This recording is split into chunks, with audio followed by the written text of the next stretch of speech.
दोस्तों, इस दुनिया में ऐसे बहुत से लोग हैं जो हर किसी की बात मान लेते हैं, अपनी जिंदगी को दूसरों के हिसाब से जीते हैं, अपना हर एक फैसला लेने से पहले बहुत से लोगों से राय लेते हैं।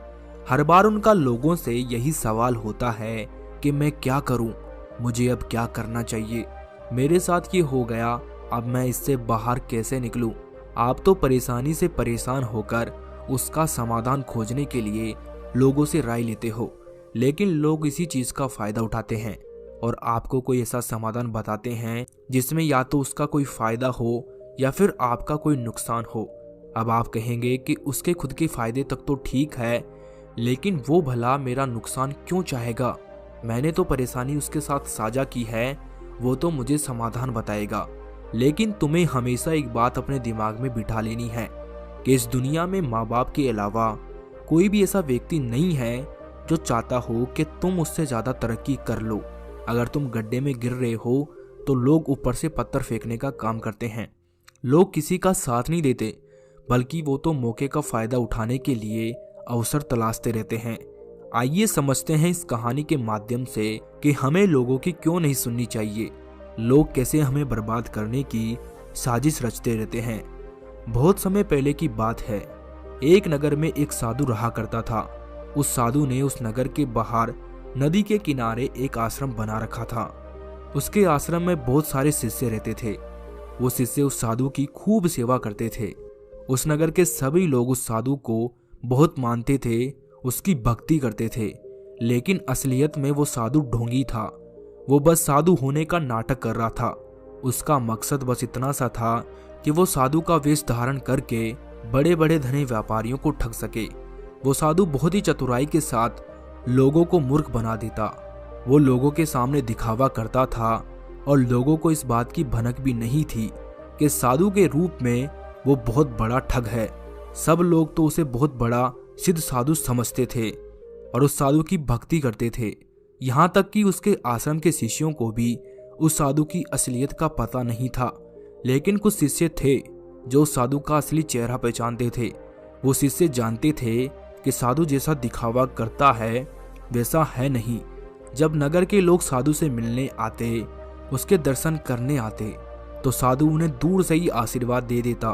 कुछ लोग पूछते तो वो उनसे कुछ नहीं बोलता था। उसने अपने शिष्यों के माध्यम से सभी नगरवासियों को कहलवा दिया था कि उन्होंने मौन व्रत धारण कर रखा है और वो अपना मौन व्रत तभी तोड़ेंगे जब इस धरती पर से पूरी तरह पाप का विनाश हो जाएगा। फिर सभी गांव वाले उनके दर्शन करके लौट जाते, उनसे कुछ भी नहीं पूछते।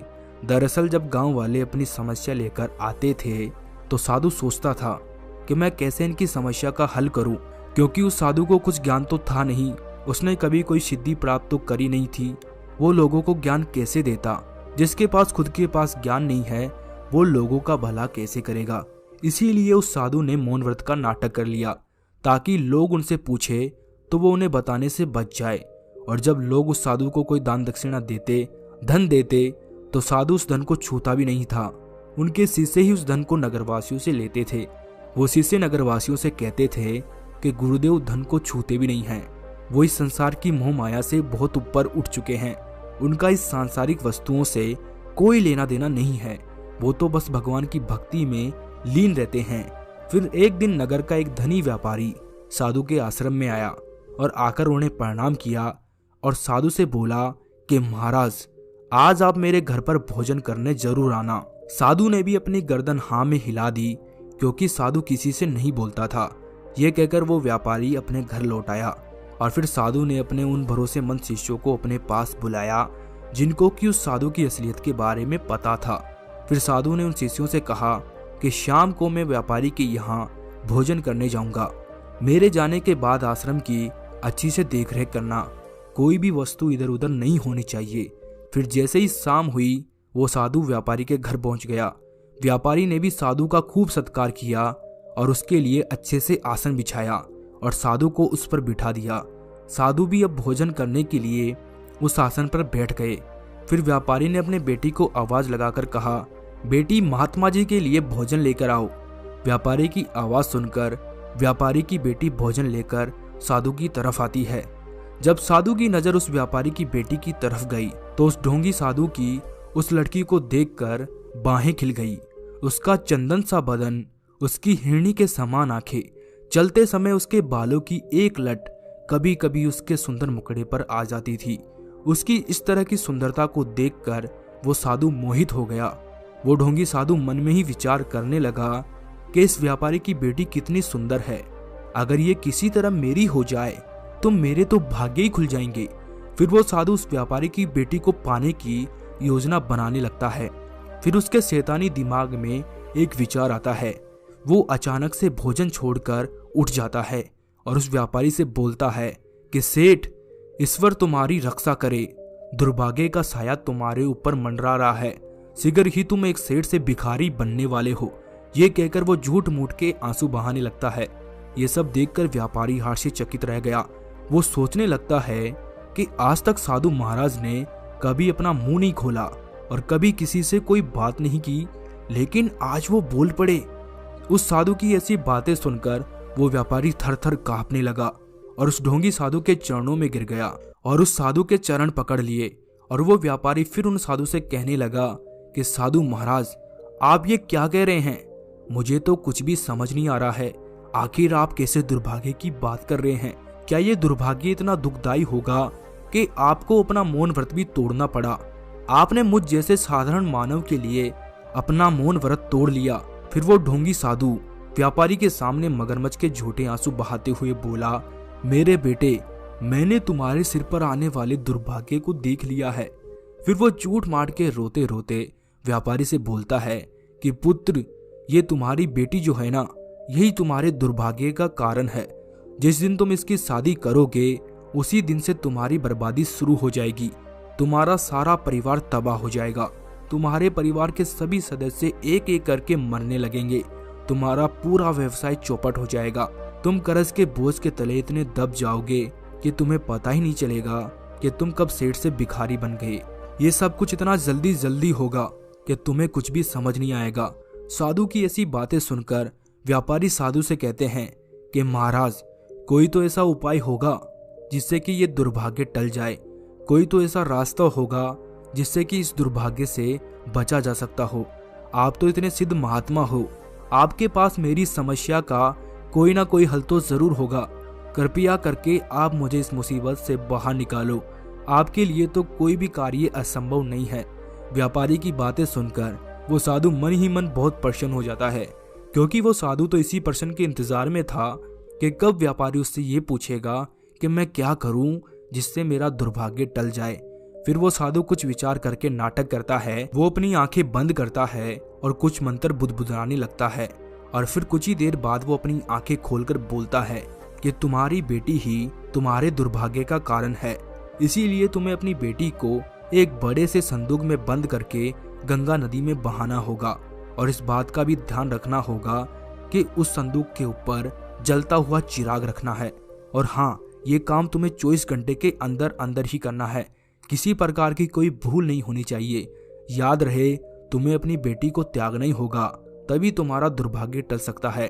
फिर ये कहकर वो ढोंगी साधु वहां उस व्यापारी के घर से भोजन किए बिना ही अपने आश्रम में लौट आया। वो ढोंगी साधु जानता था कि व्यापारी उसका अंधभक्त है। वो उस पर अंधा विश्वास करता है। उसे मेरी असलियत के बारे में कुछ भी पता नहीं है, इसीलिए वो व्यापारी वैसा ही करेगा जैसा मैंने उससे कहा है। उधर ढोंगी साधु के जाने के बाद व्यापारी को नींद नहीं आ रही थी। उसने भोजन भी नहीं किया। उसे तो बार बार साधु की बातें याद आ रही थी जो उस साधु ने चेतावनी दी थी। वो रह रहकर उसे याद आ रही थी। वो बहुत बेचैन हो चुका था। उसे समझ ही नहीं आ रहा था कि अब वो क्या करे। एक तरफ उसका दुर्भाग्य है तो दूसरी तरफ उसकी जान से प्यारी बेटी। वो व्यापारी अपनी बेटी से बहुत प्रेम करता था, वहीं उसकी एकमात्र संतान थी। उसने उसके लिए बड़े बड़े सपने देखे थे। वो अपनी बेटी को अपने से दूर नहीं करना चाहता था और दूर देख भी नहीं सकता था। जब उस व्यापारी ने अपनी बेटी की आंखों में आंसू देखे तो उस व्यापारी का दिल दहल गया। अपनी बेटी के प्रति मोह ने उसे बार बार रोका, लेकिन फिर व्यापारी को अपनी जमा पूंजी गंवाने का भय सताने लगा। उसने बड़ी मेहनत करके ये सब कुछ हासिल किया था। वो इतनी आसानी से ये सब कुछ गंवाना नहीं चाहता था। एक तरफ तो व्यापारी को धन का मोह अपनी तरफ खींच रहा था, वहीं दूसरी तरफ उसकी बेटी के प्रति प्रेम उसकी बेटी को गंगा नदी में बहाने से रोक रहा था। वो पूरी रात इन सब के बारे में सोचता रहा। फिर आखिरकार उस व्यापारी ने फैसला कर ही लिया कि वो साधु की आज्ञा अनुसार ही काम करेगा। अगले दिन सुबह होते ही उसने एक बड़ा सा संदूक मंगवाया। जैसे ही उसकी बेटी ने ये संदूक देखा तो उसकी आंखों से आंसू रुके नहीं। वो तो बस अपने पिता की तरफ देखती रह गई कि उसके पिता उसे इस तरह से अपने से अलग ना करे।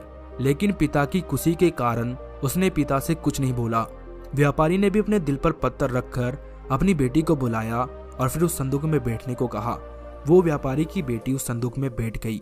सेठ ने संदूक बंद कर लिया और साधु के कहे अनुसार उस संदूक के ऊपर चिराग जलाकर रख दिया और फिर उस संदूक को गंगा नदी में बहा दिया। और उधर वो ढोंगी साधु आश्रम पहुंचकर अपने शिष्यों से कह रहा था कि गंगा नदी में तुम्हें एक बहता हुआ संदूक मिलेगा, उसके ऊपर चिराग भी जला होगा। तुम्हें उस संदूक पर नजर रखनी है। जैसे ही उस संदूक पर तुम्हारी नजर पड़े तुम उस संदूक को उस गंगा नदी से खींचकर तुम मेरी कुटिया में ले आना। ध्यान रहे तुमसे किसी भी तरह की कोई भूल नहीं होनी चाहिए। शिष्य गुरु की बात सुनकर गंगा नदी के पास पहुंच गए और गुरु की आज्ञा अनुसार उस संदूक के आने की प्रतीक्षा करने लगे।